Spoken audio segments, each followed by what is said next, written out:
All right, all right. Hey. Hey, everybody, this is Lisa, And Faith. and you're listening to Vet or This or That podcast. Yes, this podcast, which we like to call a potpourri of shit.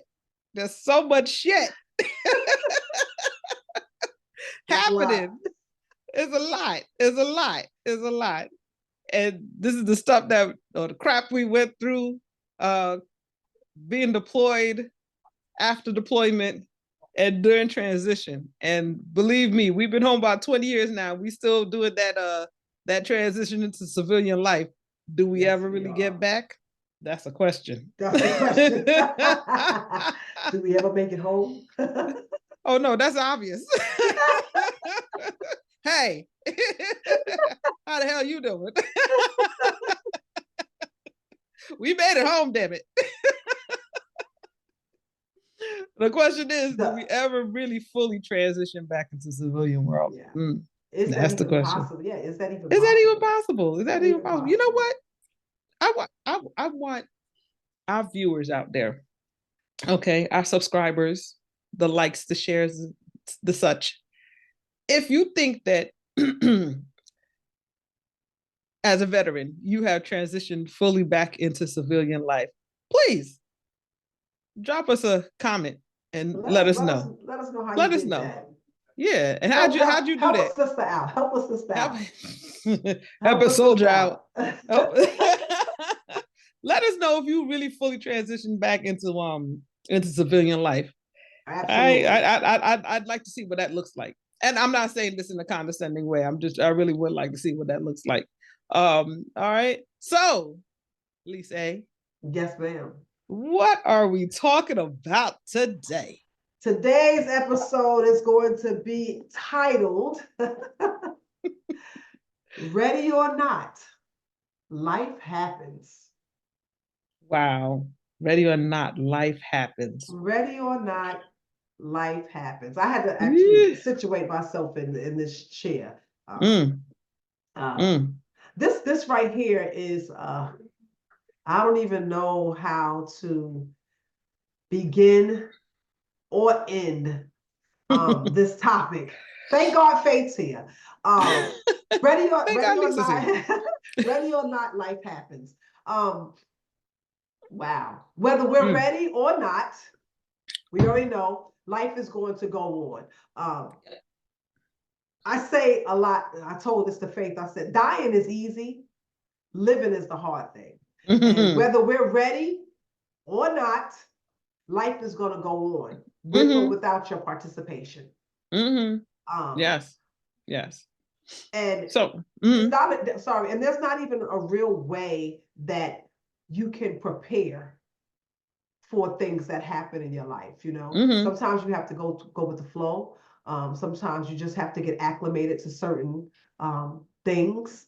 For me, um, the title is fitting for my yeah, life, yeah. ready or not. And I say that only because if you guys have been listening, I think, I'm not sure, Faith, remind me, refresh my memory, I should say. Have Absolutely. I told our listeners that I was married for 24 years? Yes, yes. And I was with the same person for almost 34 years, and he That was in passed episode away. 24. Episode This 24. child's episode 24. I've seen into the future. That was episode 4. Episode 4, our 5 love language episode. Okay, Yes. so I was married to my high school sweetheart, and we have 4 beautiful children. And unfortunately, 5 years ago, he passed away. And ready or not, life happens. So I thought that, my mom passing away when a week before I turned 13, but that was life altering. But I was young, and I've grown a lot since then and learned a lot. And then I went to this war where I had to leave my family behind and come back and try to adjust to now. still transitioning, and then this happens.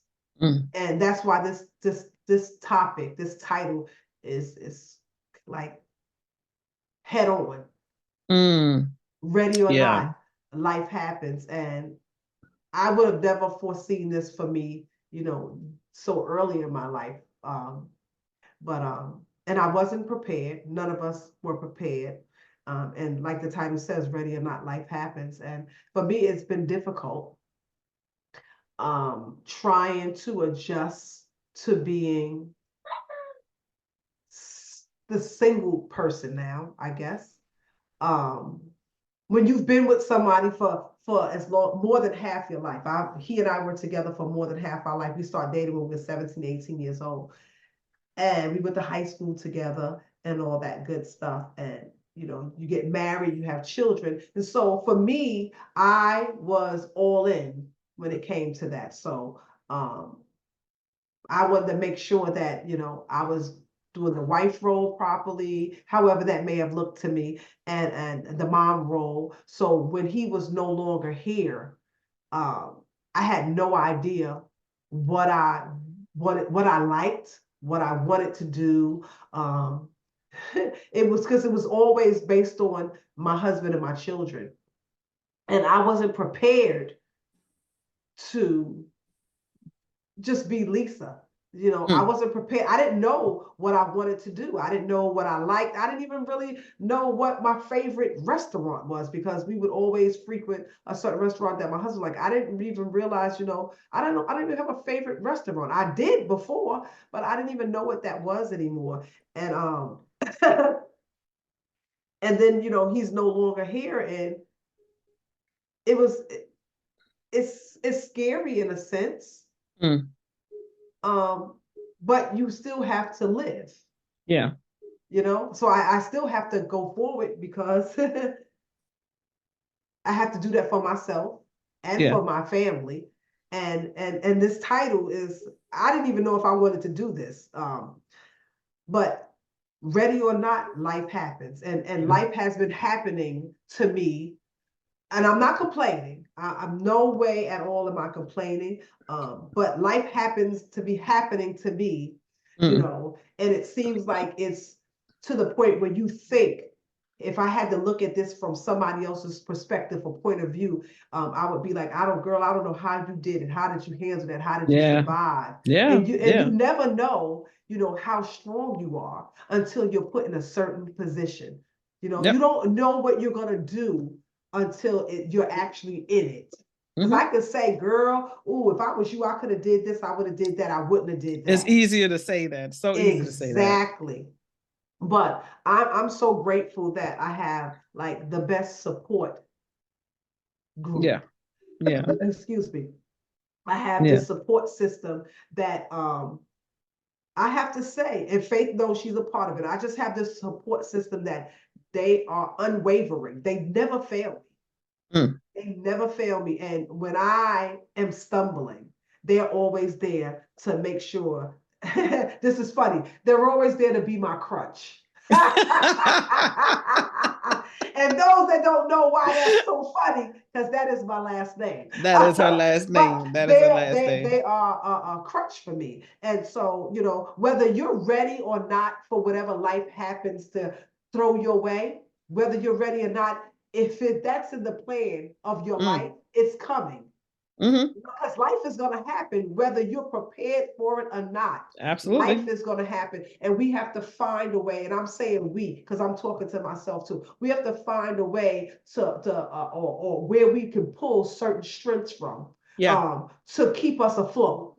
Because if we don't, I know for myself, had I not had a support system, and had I not been able to draw strength from certain people in areas in my own life, I would drown. I would have drowned. I would have drowned. And so today's topic, I don't want it to go to the point where, for me, I'm up here sobbing and doing all that stuff, because that might be a hole that I can't dig myself out of, or Faith can dig me out of during this episode. So I'm trying my best to make it so that I can tell you that this topic, ready or not, life happens, it has to do with us, with deployment. It could be financial struggles. It could be homelessness. Yeah. It could be death or caregiving. The struggles that we have in life can be different or they can be the same, but they're struggles nonetheless. And whether we decide to look at them and fight them and hit them head on, or we decide to fall down, I fall and I can't get up situation. Yeah. Ready or not, people. Life happens. Absolutely. Life happens. Yeah, I mean, absolutely. I mean, when word came to me that, you know, Donald passed away, you know, rest in peace, Donald. You know, it was shocking because we had just seen him not too long before his passing. Yeah, we had seen him not too. We were in New York. New York. Yep. We saw him not too long before his passing. And all, that's right. Yeah, a few months. So like 6 months or something. Yeah, roughly. Yeah. And and so it, like, if we want to equate the fact of Ready or Not Life Happens to like just deployment and coming back home, that's a whole nother. I mean, we spoke about that in some in a couple of episodes back, but you know, still it still rings true to this episode that we're talking about now. And just think about it, we had to be prepared to go to again, a country we've never been to, right, to fight a war we've never been to, right. So like, you know, to have to prepare ourselves for just that. But Faith, question for you. Absolutely. How do you prepare yourself for deployment to a country that we have no idea? I mean, we get trained prior to. We had soldiers that would train us. But how do you prepare yourself for something, for the unknown? How do you prepare yourself for the unknown? Well, you know, I'll tell you how I did it. Again, this is the I statement. I had to look at it as going through one day at a time, because the unknown, because, you know, again, the only people that I knew that I was going with were the folks in my unit, you. I had no idea what that other unit was about, you know, and a few people from that unit from 736, a few people from there, because they obviously they were deployed to our unit the year prior, right? So I only knew a handful of them.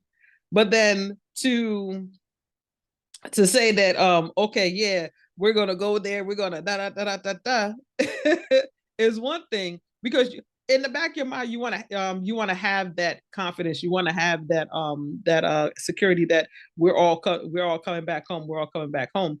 But I have to put reality in front, right? In the process of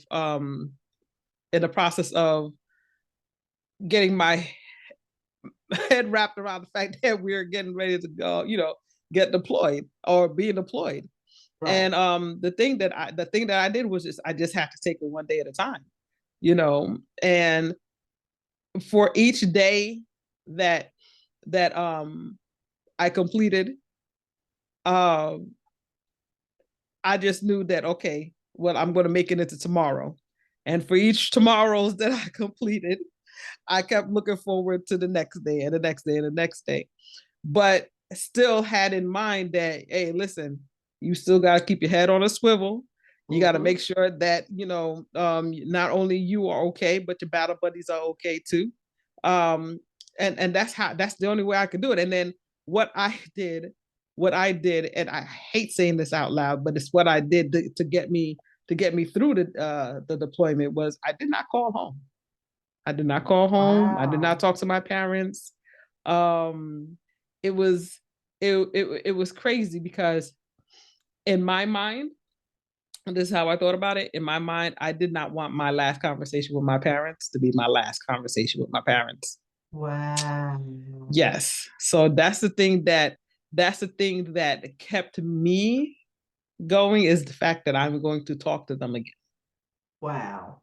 And that's what it was. That's what it was. As like insane as it may sound, it's what got me through.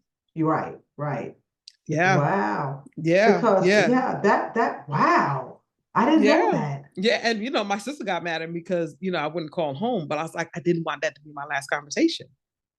My parents were upset because I didn't call. I was like, but you don't Of understand. course. Yeah, you don't Right. understand that, I already told you I love you before I left. I already told you I'll see you when I get back. Right. I didn't want to keep getting Oh, on the phone and saying, I love you and yeah, I'll see you when I get back. yeah. I love you and I see you when I get back. And then God forbid something happens. Right. That's how I was able to That's what you get through. had to, right. You had to figure out what worked for you Yes. to keep your Yes. mind in a certain place where you can Yes. function in this place that we will live, Yes. what that we called home. Then, you Mm-hmm. had to figure out what worked for you. Mm-hmm. So that you could get through this deployment. Absolutely. Absolutely. Oh, I didn't know I know that. some folks gonna be mad at me. How could you not call your parents? How could I talk to them? How could they say the last time I spoke to her? Yeah, but that's what worked for you, though. I mean, yeah, that's what worked for me. Yeah, a lot of stuff that we say up here, it's not for everybody. It's what works for us, And like I keep saying that we're all individuals, so we happen to be in the same position at one point in our life, but we're all individuals. All our experiences are different. Yep. All of our experiences. So for me to get through the deployment, I called home whenever I could. And my comfort, honestly, was talking to my husband. Like that was comforting for me. But I had to make sure I let them know to stop watching the news. Because every time there was a convoy explosion or a convoy, something that happened to a convoy, ambushed or anything, they would equate that to me. Because that's what we were, in convoys. And so I had to explain to them as gently as I could, being Sergeant Crutch, as gentle as I possibly could. Like, y'all gotta stop watching the TV, stop watching the news, stop doing that. Because when I would speak to them, all of that, what's the word I'm looking for? All of the fear that they had for me, I felt it, and I'm in Iraq. So I didn't need that. I couldn't have that. I needed you to act as though you living in a free country. Because you are. I'm the one that's under attack, literally. Like, so I need you to act like you're free. And so when I speak to you, all I can hear is, I'm happy you called, whatever. I don't need to hear any fear in your voice, because I can't do anything for you, and I'm so far away, and I don't want you to feel that way, and I can't protect you from that. So the only thing I can tell you is don't listen to the news, don't look at the news. But I needed to call home to speak to him. I needed to hear that familiar voice from back home. But I didn't have any I don't think I ever really had time to digest the fact that we may not come back home. I never had time to digest that.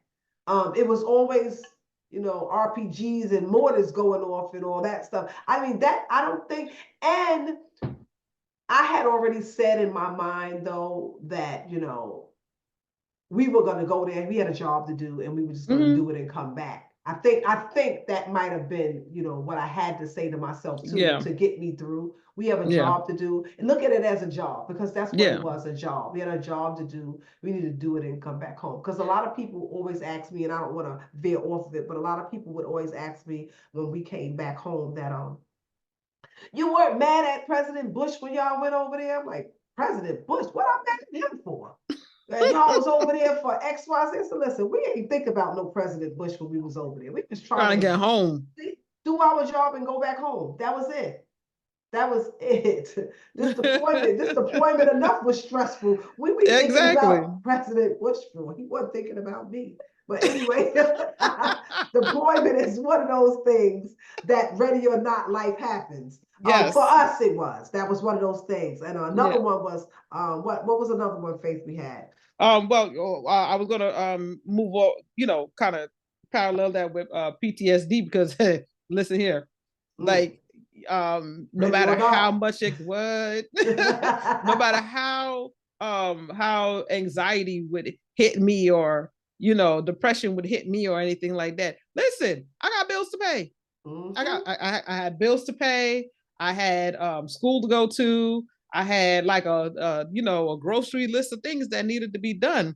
And as much as I wanted to tackle the depression, the anxiety and everything like that, hell, even some financial issues, I still had to move forward in that aspect of well, I could stay in this depression or I could be homeless. I'm gonna talk about that in a second. I could be high anxiety and be, I don't know, and not look for it and then be unemployed, So in order for me to in order for me to push forward in that direction of keeping a roof over my head, keeping financially stable, and keeping mentally stable, I had to address the mental. I had to address depression and anxiety, because if I never did it, I wouldn't have been able to cope or find a coping mechanism to move forward and take care of financial things and pay rent and pay bills and keep a roof over my head and such. So yeah, the first thing I did, like well, not the first thing, because after we got home we were just trying to get back acclimated to life itself. But when I noticed that there were buildups of high anxiety and emotion and depression and a whole bunch of other things, yeah, I had to jump on going to the VA to speak with somebody and get some help, talk to somebody. And I was matched with a really good I always get the two wrong, psychiatrist, psychologist. Okay, the difference Who's not giving me the medication? The psychologist. The difference between a Psychologist, okay. psychiatrist and a psychologist is the psychiatrist can write prescriptions. Yeah, so I was paired with a good psychologist, okay, and she like helped me uh balance things out, and then on top of that, I was paired with like a life coach as well. So she was my go-to person when I felt high anxiety. Well, both of them were my go-to people. When I felt as though that the world was caving in around me, those are the people I call, and they would talk me off my ledge. Yeah. And without them, without that type of assistance, I wouldn't be able to say, okay, well, how do I tackle homelessness? How do I tackle finances? How do I tackle bills and so on? And speaking of homelessness, I was not homeless. I'll say this: I was not homeless, but there was a point where I did not have a permanent mailing address. Just wow. like that. See, That's the best way I could. Yeah, that's the best way I could describe it. I, luckily enough, thankfully enough, I had a soror who let me stay with her for a while, and until I got back on my feet and everything. And yeah, once that was done, shout out to my soror Kalila, KB, thank you. Thank you, KB. And I can't stress this enough, like to the fact that I had we talked about inner circle, right? The fact that I had somebody within that inner circle, or within that circle of trust, not inner circle, but within that circle of trust, that allowed me to stay with her for the time being. I would have been just living in my car, all my stuff would have been in a storage unit, and I would have been living out of my car or something.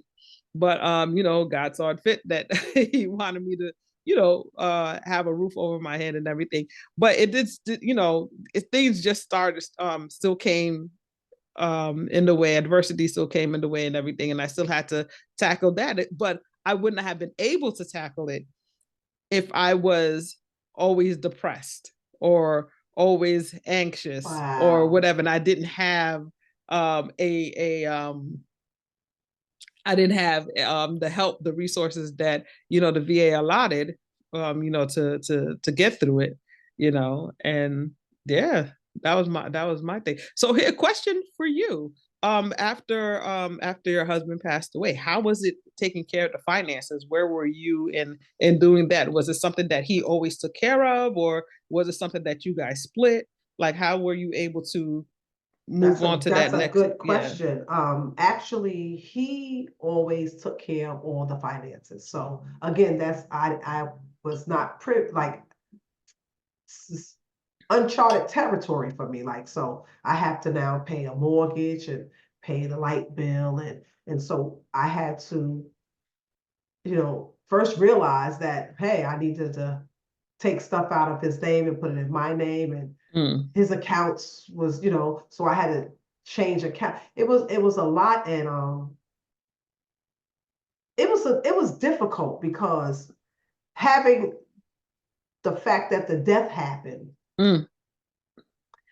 And now on top of that, I have to figure out now you got to pay bills, girl. Like, So it was that was difficult because a lot of the bills I had to that I didn't even know existed.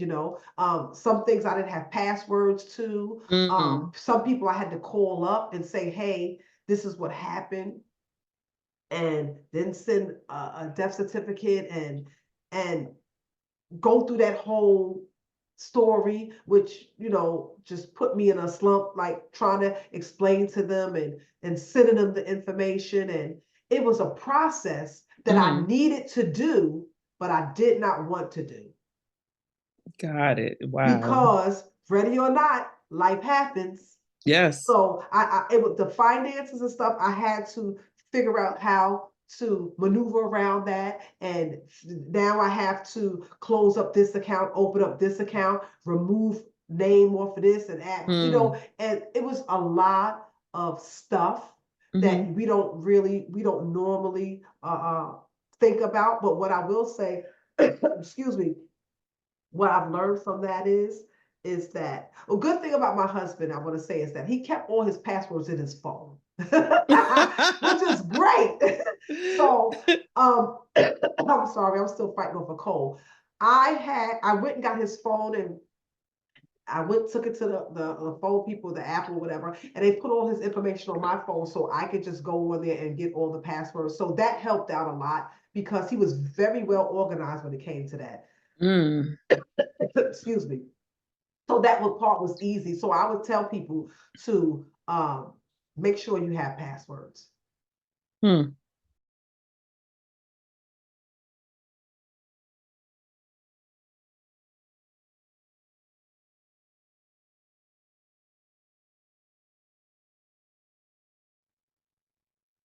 Sorry, I'm crying and everything.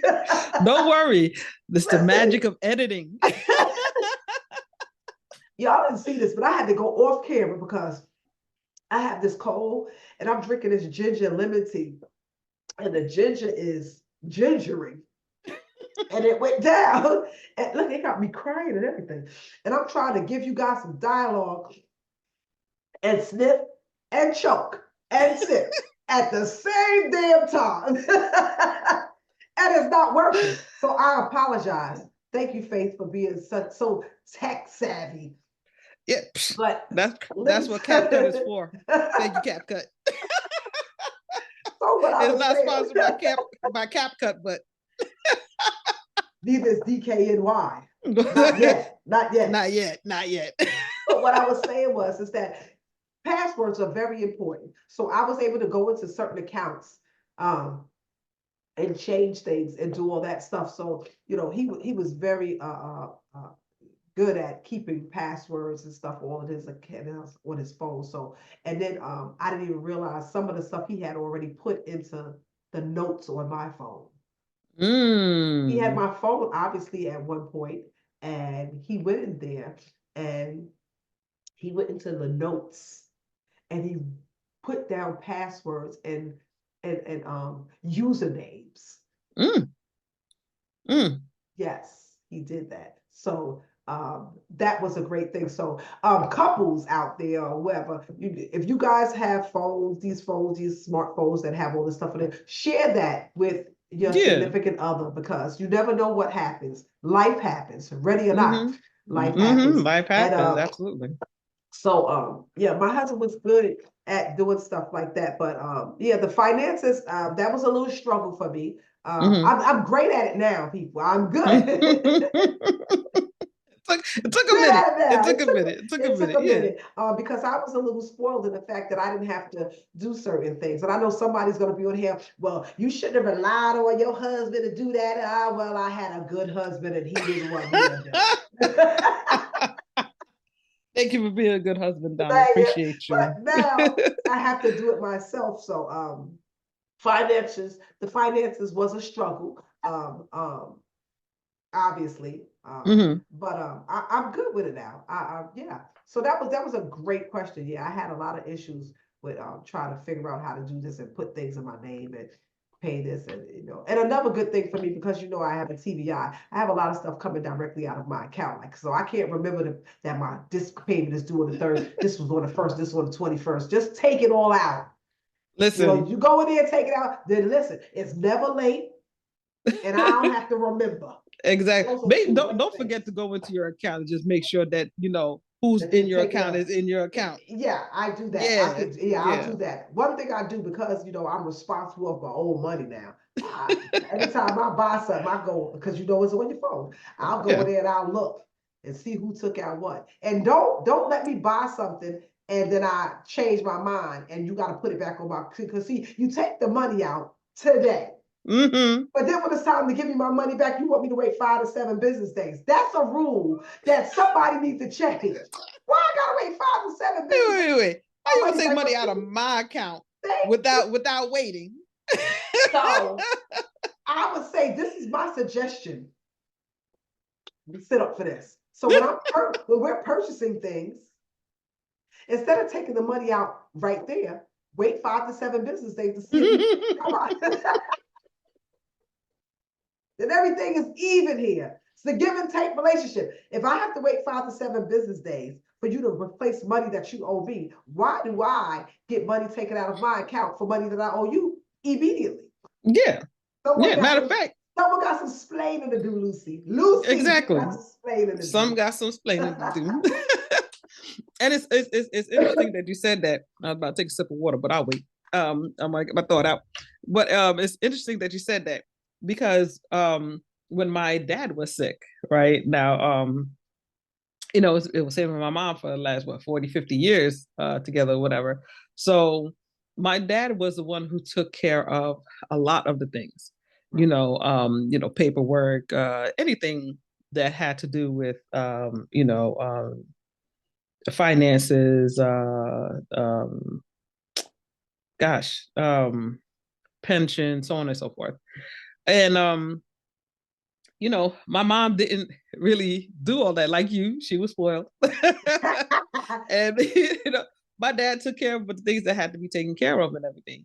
And of course my mother, she would take care of the other stuff that had, anything to do with, like, the household, like maintaining the household. Right. And then my dad took care of the stuff that were meant for provision. Okay. Like, anything for providing for the family. Yes. Okay. Excuse me. So when he got sick and he wasn't able to, he had what is this? Early onset dementia. So he had that, and so when he wasn't able to really,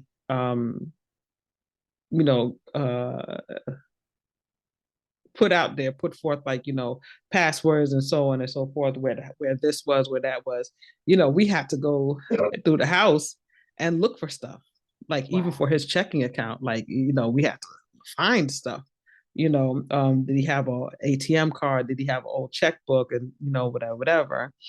And so we had to, like, figure out a way to set things up and, get his finances in order, take care of, like, gosh, take care of a lot of stuff, a lot of crap. Yeah. And because my mother wasn't privy to a lot of stuff, it's like, she had us, thank God. Like, we who are, his kids, we were just like, okay, well, we gotta take care of this, we gotta take care of that, we gotta make sure this is done, we gotta make sure this is done. And I have a cousin, an older cousin, and she was very intricate in the moving parts as well. And she helped us out. She helped us out in the long run, and telling us like what we need to do, or what the stuff that we need to take care of as well. And you know, it's great when you have that again, you have that support system, because where my mother was used to my dad having all the answers for everything, now he wasn't vocal or anything or cognizant to give her the information that she needed. So we were there, we were there to help her out. And even after he passed away, was it about, I would say about a little longer than that, a little longer than that. He passed away in 2017. What's that? 7 years ago, almost 7 years ago. And we didn't want my mother to live alone. So, we've been doing everything we can, like, oh, come live down here with me and stay with me, whatever, whatever, whatever. But, she hard-headed. My mama want to do what my mama want to do. But the thing was, we didn't like just leave her to be by herself. We still were, present in her life to make sure that she got whatever bills need to be gets taken care of. If she needed extra money for food, if she need whatever the case may be. And my mother's a resilient senior. she kicks like I don't know what, but she's very resilient in terms of even the stuff that she did not know. She did get grips to what it is that she needed to do, whether it was like pay a bill. My mother was always good at paying bills anyway, but like, to maintain and provide for the household, she was able to pick up where my dad left off and started doing things for herself as well. And that comes with the territory. That comes with the territory when you're with somebody for as long as you and my mother have been with their partners. Even if you did not have an idea of what to do, it kicks in. Yes. Whatever happens, it kicks in. Right. And even though we tell her like there are some things that she needs to do, she'll look at us like, man, get out of here. I've been doing this longer than you. Right. Bye.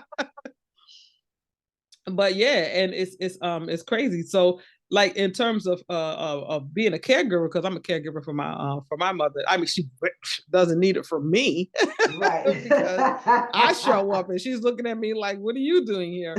But I don't need your help. But but in terms of being her caregiver, when it comes down to doctor's appointments and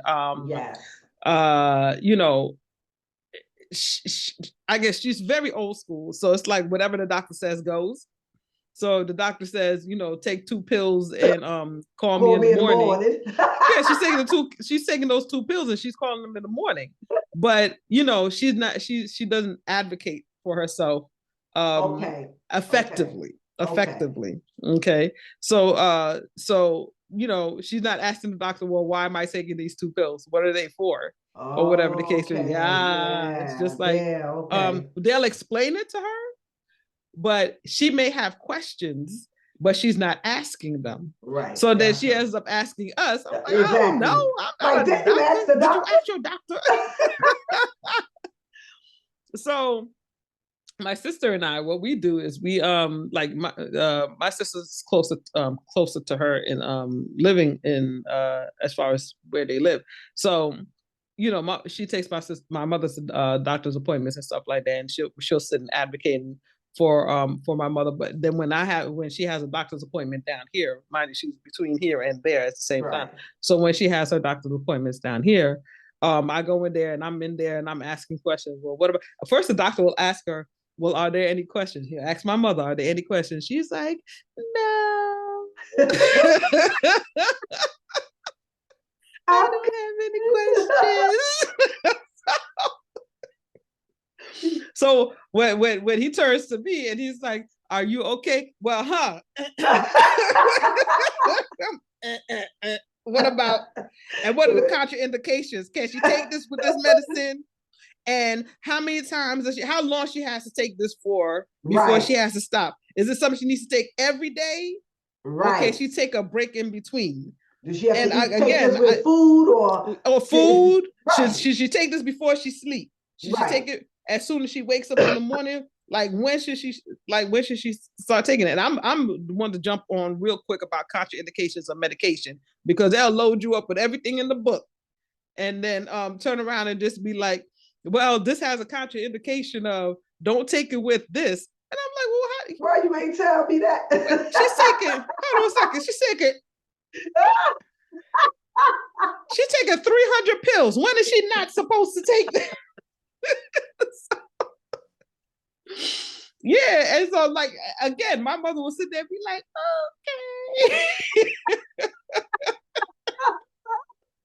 okay. And you know, again, even with the appointments, you know, I make sure I have the appointments. I have a I don't have my book with me, but I have a specific book just for her, and a folder, actually. It's a folder with her medical records and everything inside there. Such a good daughter. Listen, you ain't gonna pull no wool over my eyes. I know that. Because of my mama. Because of my mama. They ain't gonna pull no okey doke talking about she gotta take this medication, that medication, and the such, and then turn around and you know how they when they when they do the ads for medications and they do the real quick blurb, may cause, like, okay, there's one for I forgot, smoking may cause gambling, suicide. And I'll be looking I'll look at the commercial and be like, what the hell I'm take this shit for? It may cause me to gamble. May cause you to go to the casino. I might want to take that one. No, we in trouble now, Lord. Yeah. They said there may cause you to want to gamble. It may cause obsessive compulsive disorder. Now that's a medication I need to take. It may cause you to put 100 on black. May cause shaky leg syndrome. If it's going to give me the jitters, why am I taking it? These occurrences only happen in 1% of the population. What? What if I'm that 1%? Taking that mess. I was getting ready to say something, but that's going to be for Vet on This After Dark. After dark. Oh, my screen about to fall back.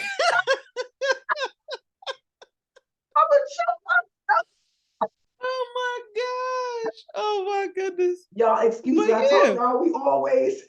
It always happens. It always happens. It always happens without fail. I don't care what anybody say. I'm telling you, and I'm gonna keep saying it. I should have been a comedian. Like I should. If I can't be a singer, then I should have been a comedian. Should have been a comedian. Like I'm funny. I wasn't touched just now. Like I'm freaking hilarious. Like I'm funny. Oh my goodness. I am an entertainment magnet. Listen, I know you don't cuss, but you are allowed to cuss on this show. I mean, not like a sailor, but yeah, that's why we have it a restriction, but you gotta be 18 over cuss, you don't. Yeah, I gotta put the restriction on there because these kids look at us be like. For me to cuss though, I have to be really, really angry. Yeah. Or if it's a part of a song, like I'm a singer. Like if she telling a story, she could just spell it out. Well, what was my favorite line? I used to go shut the front door. They was like, shut the front door. Just say what you want to say, because you might as well. Everybody know what you mean anyway. Would tell a story and she would spell out the cuss words. Like somebody cussed at her, she would spell it out. And he told me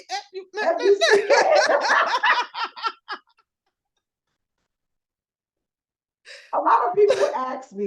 I'm looking at just say say? How you in the military and you don't curse? I said easy. Just It because took you're her in the coming out the military to start cussing in the first place. Thank you. Just because I'm military, they think if you're in the military, you have to have tattoos, and I have those. But if you're in the military, you have to have tattoos, and if you're in the military, you got to curse. No, people, guess what? Just because you stand in a garage don't make you a car. Hey.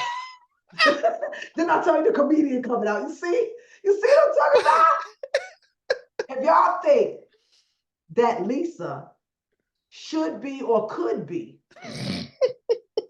a comedian, we need Sherri Shepherd. Drop it in the comments. We need Sherri Shepherd. Sherri, if you're listening. Sherri, shout out to Sherri Shepherd and Kim Whitley. And Kim Whitley. Yes. They have a podcast too. I think it's called Two Funny Mamas. Two Funny Mamas.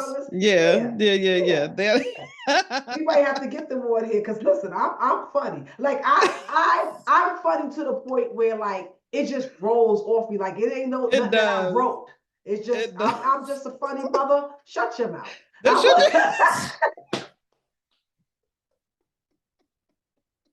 Only talk about Lisa. Only talk about Lisa. Anyway, the topic is ready or not. Ready or not? Yeah, well, ready or not. This just happened. I'm ready or not, I'm gonna be a comedian. The eyes have it, like. But listen, we gonna be. Wait a minute, I don't know who raised their hand. You out there, raising your hands. I'm gonna get y'all. We gonna do some lives. We gonna do some live podcasting shows too, and then we gonna see all the people who's watching live. And y'all raise y'all. I know they got an emoji for raising your hand. They got an emoji for sticking your middle finger up.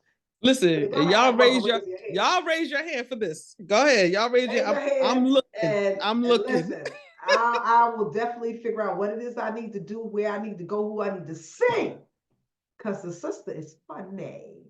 Sister is funny. She is a mess. She is a mess. She's my mess, and I love her. I love her. And I love her. Oh my goodness. But yeah, this is the thing. This is what I have to do for bringing it back. That's not as a caregiver. I said, excuse me, I have to drink my ginger lemon. Yeah, please. Look, Starbucks. Don't need another evidence. Not a sponsor. At least not yet. Not yet. At least not yet. Not yet.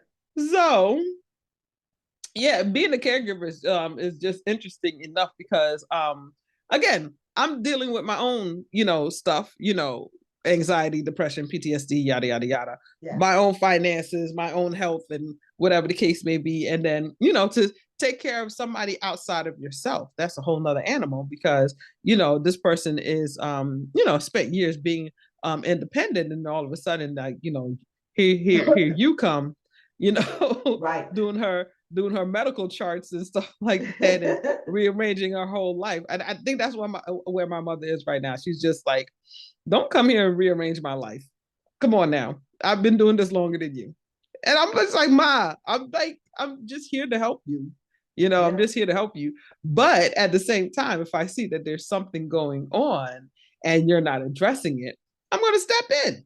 Yeah, so you could be angry, but I tell you this, at the end of the day, you'll be thankful.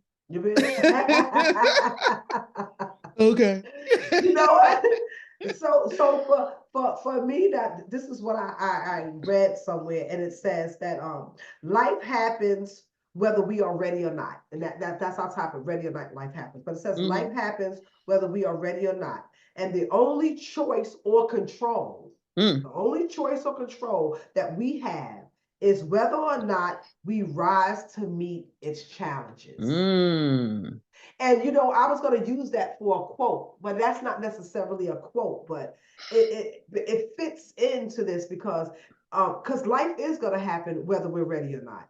Yeah. Whether we're ready or not, life is going to life. It's going to go on. Life is life. And we have a choice or control. If we're gonna rise to meet the different challenges or obstacles or hurdles, whatever you want to call them, that are going to present themselves in our life on this journey. Yeah. So we have to figure out, how we rise, or if we rise. Yeah. To meet the challenges. Yeah. We have to figure that part out. And unfortunately, sometimes those challenges, they may look impossible to overcome. They may seem impossible.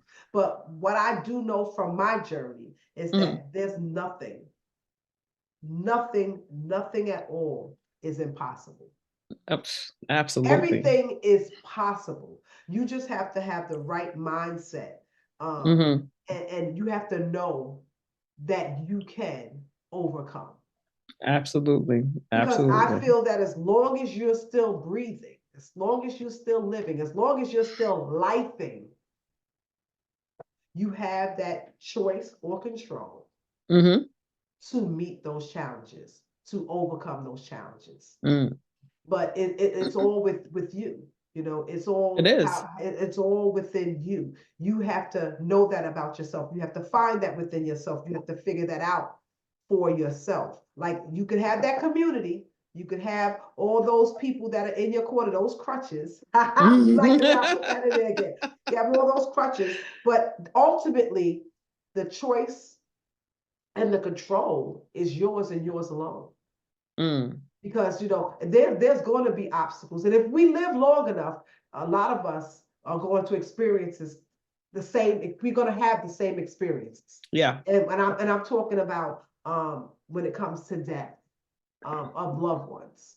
Yeah. If we live long enough, we're going to have those shared experiences. And it all depends on us individually. How we rise to meet those challenges. Yes. So it's funny that you said that. It's always funny when you say that. No kidding. You see how she put funny in there too. Comedian.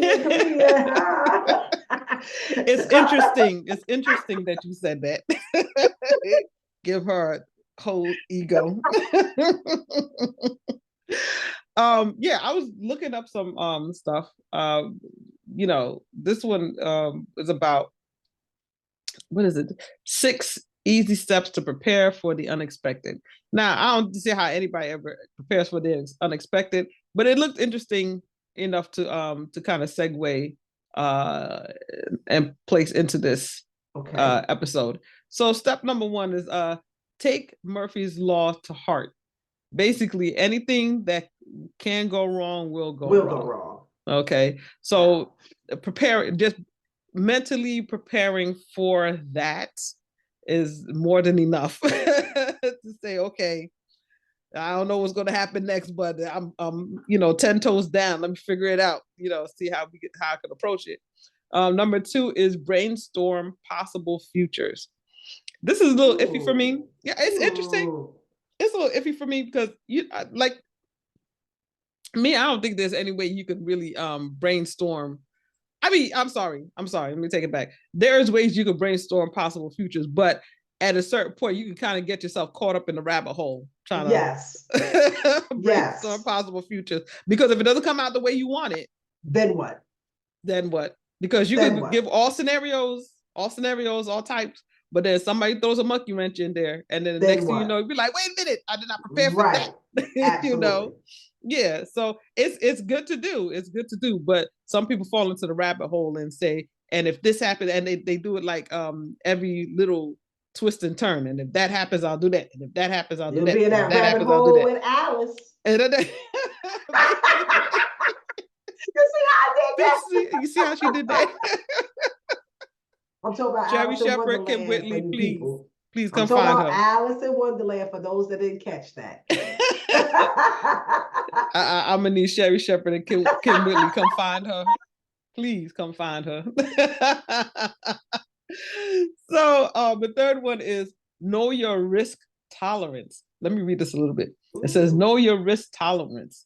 With the possible futures in hand, it's time to think with your head, not just your heart. Ask yourself, how likely are each of these possible scenarios, and what's the probability that one future might occur over another? How much risk am I willing to take? How much risk are you willing to take? So I guess in conjunction with number 2, if you're planning out the possibilities, in which one of those scenarios that you put out for yourself, which one is the one that you're going to take the most risk on? And are you ready to take risk on any of the scenarios if they should come up? Yeah, know your limitations, buddy.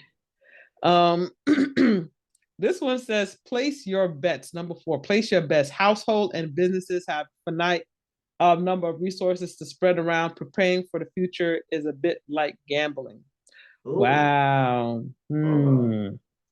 So yeah, listen, that doesn't sound good though. Yeah, it doesn't sound good. Yeah, that doesn't sound good. It doesn't sound good. That's a big risk. Yeah, that's why they said know your risks. And the thing is with gambling, but the thing is with gambling, you have a better chance of losing everything than you do winning.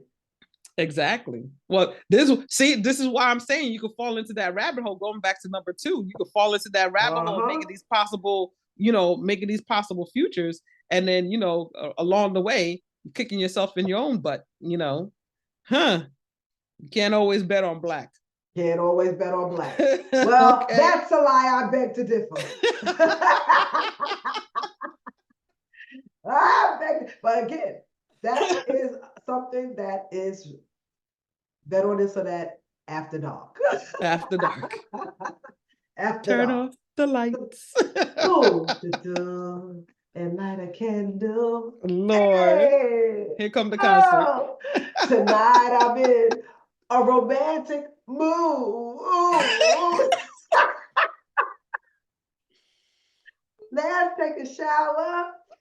Y'all, it's only because I have a cold. Shower together. I wash your body. You wash mine. I still got 2 more to go. Again, this is another episode where you guys got a free concert. And listen, you weren't even ready for it, but I gave it to you. You know why? Because ready or not, life happens. Ready or not, she gonna sing. I'm gonna sing. And I already told y'all I can't sing, but that doesn't mean I'm not gonna sing. So if you don't like it, when you know I'm about to sing, put your thing on mute. Put it on mute. Listen, this is all it takes for me. I got a mic. Shoot. Y'all lucky we don't have, later on we might, but y'all lucky we don't have music playing in the background, because sooner or later. Yes, listen. Sooner or later. When we start upgrading, I'm gonna give y'all a little mini concert. Y'all be like, listen, those chicks right there, they give you some girl talk, they give you some insight, they give you quotes, they give you no good, no better. You get a little mini going concert, you get some comedy. Shoot. That's what they call it, the tiny table concert. That's what it is. I can't remember what that was. I think it was a tiny table concert. But anyway. Tiny table concert. Let me can I get through these 2? Yes, let me get through these 2. Gotcha. So number 5 is stock up. Preparing for the unexpected requires taking stock, placing bets, and then stocking up. Oh, I was talking about stocking up on canned goods. No, well, it says this is an action step. It's an action step. You have to invest time, money, and energy to improve your readiness for the unexpected. So, I mean, what did we talk about? We talked about, no, I mean, think about it. I can somewhat agree with this because, we were talking about, my mom and, the finances, and then you with finances and stuff like that. But listen, now don't wait until, the last minute to say, okay, well, let me learn how to do something, or let me start putting money to the side or anything like that. Don't think. And I don't mean to cut Faith off for this one. Oh, no. It's fine. It's fine. This is serious, people. Don't think that you have time. Because you do not. Nope. And I mean that as sincerely as I possibly can say it. Don't think you have time. Because in all honesty, you do not. You don't have time. You need to, if it comes to your mind right now, You need to, when you finish listening to this podcast, make sure wills are in place. Make sure life insurance policies are in place. Make sure that you have passwords, because we do not have time. Yep. You think you do. I thought I did. Yep. We do not have time. So procrastination is not, it has no place in this situation. No. Like put it out there before the state takes it and keeps it for themselves. Right. It has happened. Yes. It has happened. And then there's the last one, number 6, stay sprightly and resilient. Finally, managing your energy and health and staying resilient are essential for preparing for the unexpected. It can be emotionally draining to live in the future. Duh. Always anticipating, scenario planning, and weighing possibilities. So, like, that's why I was like, some of these steps, yes, some of the steps, not so much, because you get caught up in that rabbit hole of life, and you're planning and you're planning and you're planning and you're preparing, and you're just like, if this scenario happens, I'll do this. If this scenario happens, I'll do that. If that scenario happens, I'll do that. And then you take the time to like literally write out each scenario and each step that you're going to take. It's gonna drive you bonkers. It's gonna drive you bonkers. I mean, planning, yes, plan by all means, do so. Because anything can happen, but you never know what it is that's going to happen. Exactly. You have no idea. Yeah. So I mean, the safety net. Just place the safety net there. So if something does come up, and even the things that you did not expect to come up that did come up, like know who your resources are. Find somebody who may have had that situation happen to them, and just say, hey, listen, this happened to me, and I'm looking for some guidance on whatever. I did not prepare for this aspect. I prepared for this, that, and the third, but I didn't prepare for this. I wasn't expecting this to happen. Know who your resources are, and use them, utilize them to the best of their their ability. Because at some point, that resource that may not have the answer, but they definitely have another person to help you out with. That's right. Yeah. That's right. So, with that being said, we are moving on to our no good, no better segment. Good, no better.